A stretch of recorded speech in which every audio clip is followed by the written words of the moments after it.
네, 오늘 함께해 주실 두 분 소개해드리겠습니다. 장성철 대구 가톨릭대 특임 교수, 김성환 시사평론가 모셨습니다. 안녕하십니까? 네, 안녕하세요. 어서 오십시오. 네, 이준석 대표가 지난해 6월 11일 전당대회에서 43.8%의 지지로 유력 경쟁자인 나경원 전 의원을 따돌리고 헌정 사상 첫 30대 당수가 됐습니다. 벌써 1년이라는 시간이 흘렀는데 두 분의 평가를 좀 들어보겠습니다.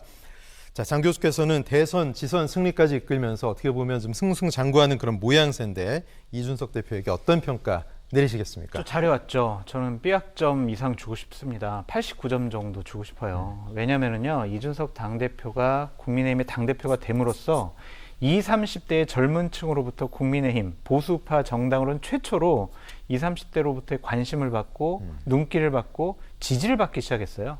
그래서 선거에서 이기게 된 겁니다. 4.7 재보궐선거 이겼고요. 대선 이겼고요. 지방선거 이겼습니다. 그 세 가지 선거에서 이겼던 가장 근본적인 이유가 20, 30대의 강한 지지를 담보로 했기 때문에 이길 수밖에 없었다. 그것은 이준석 대표의 공이다라고 말씀드릴 수밖에 없습니다.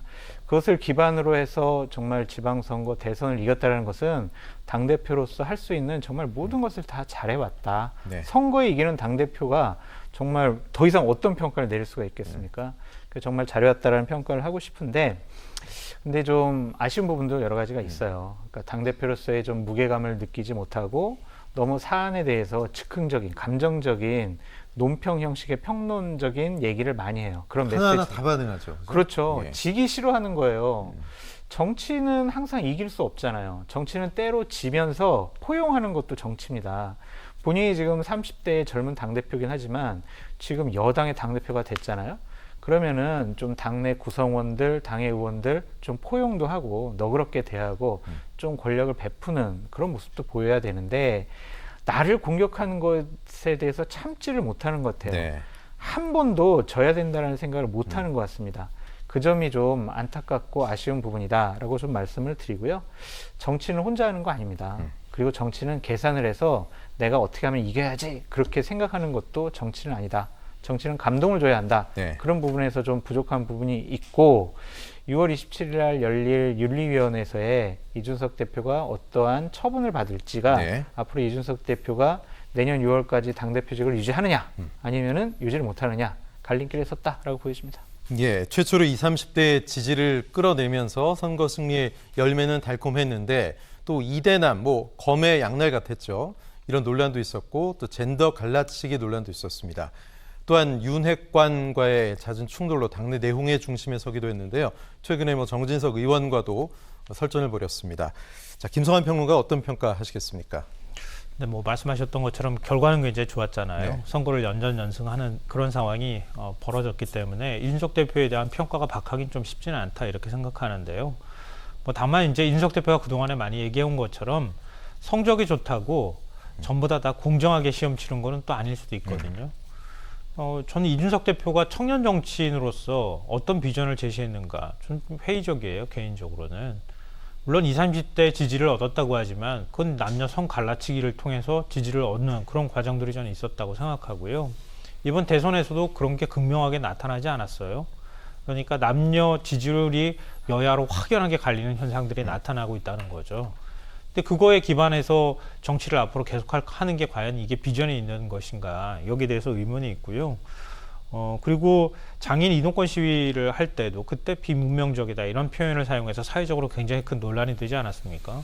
그것도 역시 과연 청년 정치인으로서 그렇게 얘기하는 것이 바람직한 것인가 이런 생각을 안 할 수가 없고요. 그리고 공정이라는 화두를 얘기하면서 일종의 이제 공직자 자격시험 같은 것들을 이제 치르기 시작했어요. 근데 자격시험 치르고 난 다음에 이번에 지방선거에 당선인 한번 보십시오. 정말 새로운 청년과 여성들이 과연 당에 들어왔는가, 당선인의 포함이 얼마나 됐는가. 오히려 민주당보다 더 적은 인원들이 공천을 받았어요. 실제로 아마 당선자들 숫자 세보고 나면 과연 이준석의 청년 정치가 과연 지금 빛을 발하고 있느냐 이런 것에 대해서 회의적인 시각을 가질 수밖에 없을 것 같고요. 또 사회 공정이란 화두가 결국은 시험을 통해서 뽑는 게 공정한 것이다. 이런 비뚤어진 생각을 갖고 있는 거 아닌가 싶은데요. 많은 이제 학자들이 지적하고 있는 것처럼 공정을 얘기하는 것은 기득권을 유지하겠다고 하는 것이랑 다름없는 얘기다 이렇게 얘기를 합니다. 왜냐하면 기존의 시험을 치르는 방식은 불평등이나 이런 것들을 얘기하지 않거든요. 성적만 좋으면 공정한 것이다. 시험만 치면 되는 것이다. 이렇게 얘기를 하고 있는 거란 말이에요.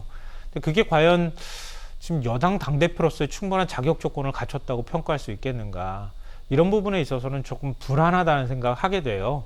앞서 얘기하신 것처럼 당내 화합이나 이런 것들에 대해서도 얘기하시는 것처럼 이준석 대표가 기후위기에 대해서 아니면 앞으로 지속 가능한 발전, 뭔가 좀 청년 정치인으로서 외국의 선진국의 청년 정치인이 보여줬던 것처럼 기득권에서 확연하게 벗어나서 뭔가의 새로운 지향을 보여주는 그런 비전을 보여준다기보다는 역시 젊은 기득권에 불과한 그런 정치의 모습을 보여주는 거 아닌가라고 생각이 돼서 조금 저는 앞으로 얼마나 잘 순항할 수 있을지 그런 면에서는 좀 불안하기도 하고 회의적이기도 합니다. 근데 네. 너무 이준석 대표한테 많은 것을 기대하셨던 것 같은 느낌이 들어요. 그러니까 지난 1년을 우리가 생각을 해보자고요.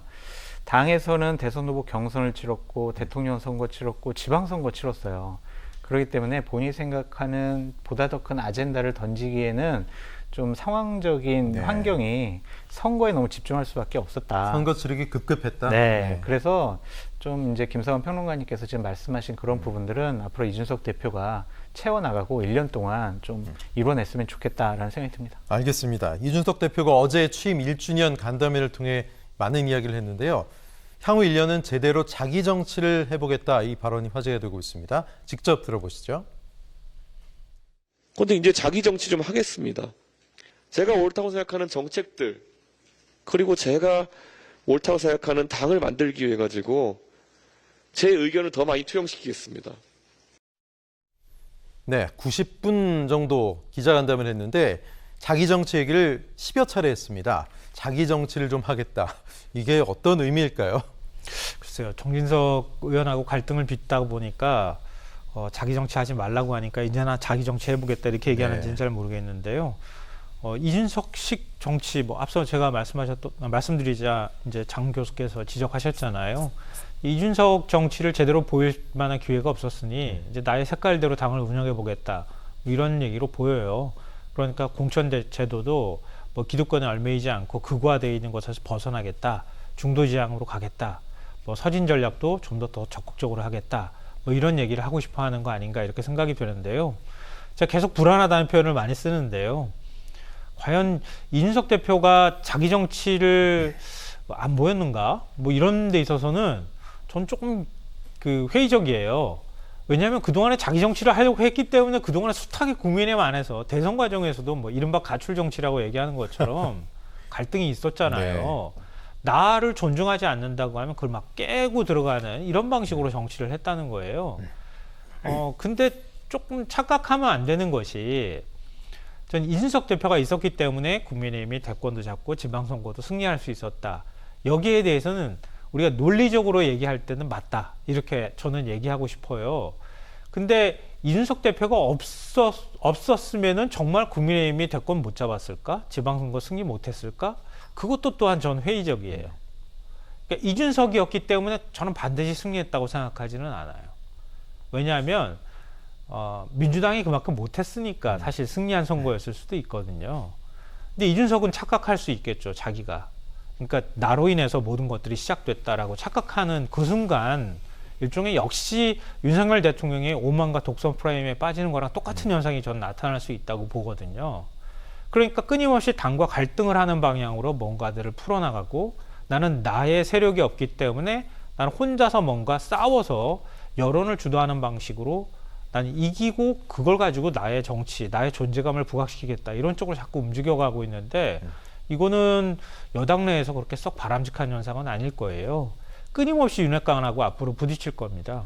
그리고 윤석열 대통령이나 뭐 이른바 이제 당내 윤핵관이라고 불리는 의원들은 어떻게 해서든 집권 초반기에 당대표하고 잘 협력해서 뭔가 좀 힘있게 국정을 끌고 나가고 싶은 욕심이나 유혹들이 굉장히 많을 거란 말이에요. 근데 이준석 대표는 사사건건 지금 거기서 엇나가고 있잖아요. 잘 버틸 수 있을까요? 좀 버티다가 만약에 잘 안 된다, 정말 수틀려서 정말 그동안에도 감정 안 좋은 것으로 제가 알고 있지만 진짜 더 안 좋은 방향으로 가잖아요. 그러면 당대표 그냥 내려오게 만드는 방법도 저는 있을 수 있다고 보거든요. 네. 이준석 대표가 거기에서 오만해서는 앞으로 1년 동안 임기 남은 거 다 채울 수 있겠는가. 그런 면에서는 자기 정치도 못 보여주고 내려갈 가능성도 있다고 생각합니다. 네. 이 대표가 얘기하는 자기 정치, 글쎄요. 뭐 지금 김성환 평론가 말씀대로 지금까지는 자기 정치가 아니었는지, 그렇다면 자기 정치의 핵심은 당 혁신 이야기, 그중에서도 공천 시스템을 선보겠다라는 이야기였는데 자기 정치가 공천 시스템과 좀 많이 맞닿는 부분이 있습니까? 어떻게 보십니까, 교수님? 그렇게 봐야 되겠죠. 네. 이준석 대표가 얘기하는 게 보통 한 3가지 아니겠어요? 공천을 개혁하겠다. 당원 민주주의를 정착시키겠다. 친호남 정책을 강화시키겠다. 이렇게 좀 3가지로 볼 수가 있는데 공천 개혁 같은 경우에 이번에 혁신위에서 안을 만들 수는 있을 거예요. 근데 하지만 다음번 당대표 그리고 2024년을 앞두고 구성될 공천관리위원장이 공천 제도 같은 경우에 새롭게 손볼 수밖에 없습니다. 그러니까 지금 떠나가는 당대표가 다가오는 그러한 총선을 앞두고 공천을 개혁한다고 해서 네. 그것이 과연 적용이 될 수 있을까라는 저는 회의적인 생각을 좀 갖고 있고요. 제가 2014년도, 16년도 이제 당대표실에 있으면서 공천제도 개혁과 관련해서 여러 가지 일들을 해봤는데 결국에는 이게 제도를 아무리 잘 만들어놔도요. 그 직을 갖고 있는 사람이 실현 의지가 있느냐 없느냐 그것이 훨씬 더 중요하더라고요. 네. 당시 당대표가 그러한 공천 제도를 제대로 이행하지 않고 공천관리위원장이 자기의 여지를 남겨두는 부분에 대해서 자기 마음대로 뜻대로 공천을 하겠다고 하면 막을 수가 있는 방법이 없어요. 그럼 뭐 전략 공천이라는 일본 낙하산 공천 되는 거죠, 그죠? 그렇죠. 그러니까 단수 공천, 우선 공천을 완전히 없앨 수는 없잖아요. 근데 그러한 규정을 하나 갖고 공천을 자기 멋대로 하는 경우가 상당히 많았습니다. 예. 그래서 이 공천 개혁이라는 부분은 상당히 어려운 부분이다라고 좀 말씀드리고 싶습니다. 어쨌든 자기 정치의 대부분을 본인 스스로는 공천 개혁이라고 했으니 네. 이번 혁신위가 얼마나 잘 꾸려지는지도 좀 두고 봐야 될 것 같아요. 근데 지금 최고위원들이 혁신위는 이준석 대표 사조직 같아. 그러니까 나는 혁신위에다가 이런 혁신위원들 나 추천 안 할래. 이런 식으로 지금 뒤로 빠지고 있거든요. 네. 그러면 혁신위 자체가 제대로 구성이 안 돼서 공천 제도라든지 당내 기득권 버리고 정당, 국회 개혁과 관련된 여러 가지 안들을 만들 수가 없을 것 같아요. 네. 그래서 일단은 본인이 자기 정치 하려면 혁신위를 빠르게 안정화시켜서 출범시키는 것이 제일 첫 번째로 중요한 것 같아요. 그래서 이번 주 안에 과연 혁신위가 출범할지 안 할지 그것이 이준석표 자기 정치를 할 수 있느냐 없느냐의 바로미터다라고 말씀드립니다. 예, 혁신위를 띄우는 것도 중요하고 또 최근에 뭐 불협화음이 났었던 소위 친윤계와의 관계 설정 이게 또 중요해 보이는데 지금 뭐 사조직 말씀하셨습니다만 이준석 대표 민들레라는 친윤계 의원들 모임 사조직이라고 이야기하지 않았습니까? 일단 뭐 제동이 걸렸고 그 과정에서 권성동 원내대표, 장제원 의원도 뭔가 약간 마찰이 있는 듯한 모양새를 보여줬는데 친윤계와의 관계 정면 돌파를 한다고 보십니까? 그러니까 이 부분이요 상당히 웃기는 현상이 발생이 되고 있는 거예요. 지방선거 대선을 이긴 당대표를 반윤, 비윤이라고 보기가 어렵잖아요. 그렇죠. 근데 친윤 세력들이 일단은 이 대선 경선 과정 중에서 우리 윤석열 후보를 상당히 괴롭혔기 때문에 이준석 대표에 대한 앙금이 남아있는 거예요. 사적 감정이 남아있기 네네. 때문에 저 사람을 일단 제껴놓고 우리 친윤들이 당권을 장악해서 2024년에 공천권을 행사하고 2027년에 대통령 선거도 자신들의 힘을 갖고 정권 재창출을 하겠다라는 생각을 갖고 있는 거 아니겠습니까?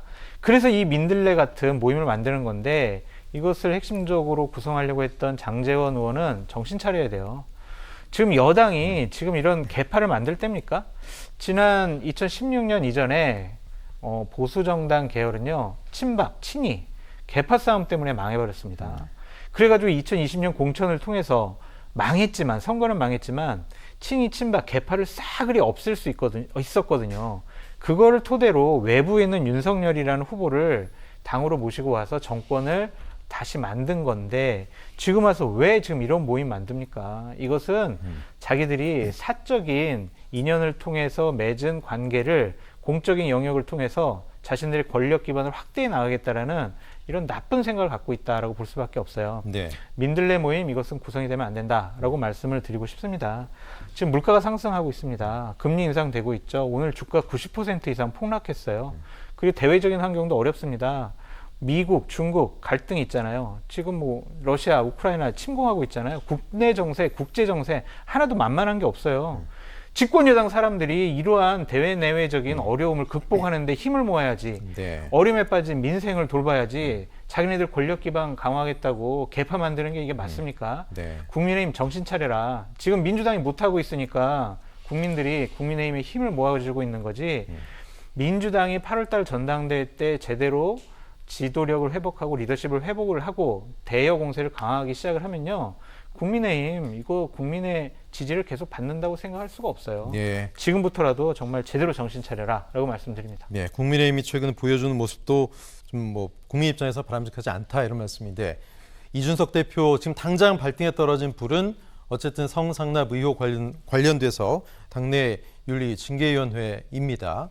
뭐 본인은 정면 돌파하겠다라는 의지죠. 조기 사퇴론도 일축했고, 근데 24일로 예정됐던 윤리위가 27일로 늦춰졌다. 이준석 대표가 그렇게 얘기했는데 또 국민의힘 윤리위 측에서는 아니 뭐 우리가 모르는 늦춰진 날짜 확정이 어디냐 이렇게 얘기했거든요. 글쎄요. 왜 빨리 만약에 진짜 늦춰진 거라면 결론이 안 나는 겁니까? 뭐 여러 가지 고민을 하겠죠. 네. 그러니까 윤리위를 연다는 것 자체가 당대표한테는 굉장히 큰 타격이 될 수밖에 없는 네. 거고요. 정치적 타격뿐만 아니라 뭐 아시다시피 그냥 단순 경고에 그치면 몰라도 경고에 그친다 하더라도 사실 그건 초유의 일이 될 테니까요. 근데 그거 말고 당원권 정지나 뭐 이런 게 나온다고 하면 당대표직에서 내려와야 되는 상황이 되니까 네. 이준석 대표 입장에서 바라볼 때는 나를 끊임없이 그동안에 끌어내리려고 공작을 펼쳤던 세력들이 지금 윤리를 통해서 나를 다시 한번 끌어내리려고 하는 거 아닌가 이렇게 의심을 하는 상황일 거예요. 그러니까 굉장히 예민하게 반응하고 있겠죠. 또 반대편에서 볼 때는 더 이상 묵과할 수 없다고 하면 진짜 뭐 당원권 정지 줄 수도 있겠죠. 근데 그걸 이제 경고하는 차원에서 윤리회의를 걸어둔 건데 어찌 보면. 근데 이준석 대표가 지금 지방선거 끝나고 난 다음에 정진석 의원, 당내 최다선인 중진 의원하고 서로 간에 막 싸우는 모습들을 보여주면서 정진석 의원이 결국은 뒤로 물러서주는 모습들을 보였단 말이에요. 권성동 원내대표도 처음에 참전을 했다가 슬쩍 발을 빼버린 상황이 됐다고요. 그러니까 기싸움에서 이준석 대표가 일단은 우위에 점하고 있는 상황이 된 거죠. 근데 아마 대통령실에서 생각할 때 지방선거 끝나자마자 당이 이렇게 분란 속으로 빠져들고 시끄러운 거 굉장히 안 좋다고 생각했을 것 같고요. 좀 안 싸웠으면 좋겠다는 메시지를 저는 줬을 거라고 봐요, 네. 당에. 네. 그러니까 윤리위에서 만약에 결론을 내린다 하더라도 지금으로서는 싸울 때가 아니라는 결론이 나올 가능성이 높다. 그러니까 뭐 아무것도 없는 일처럼 하기는 어렵지만 네. 만약에 회의를 연다고 하면 그냥 경고 수준에서 그치는 그 정도가 되지 않을까 좀 그렇게 생각하거든요. 더 예. 나가기는 현재로서는 좀 쉽지 않지 않겠나 이렇게 생각하고요. 네. 아까 혁신위 얘기 말씀하셨는데 혁신위는 그냥 흐지부지 끝날 거예요. 제가 볼 때. 결론 뭐 내린다 이렇게 하다가 나중에 가서 몇 가지 결론 내고 그냥 그 정도 결론에서 만족하는 수준이 될 겁니다.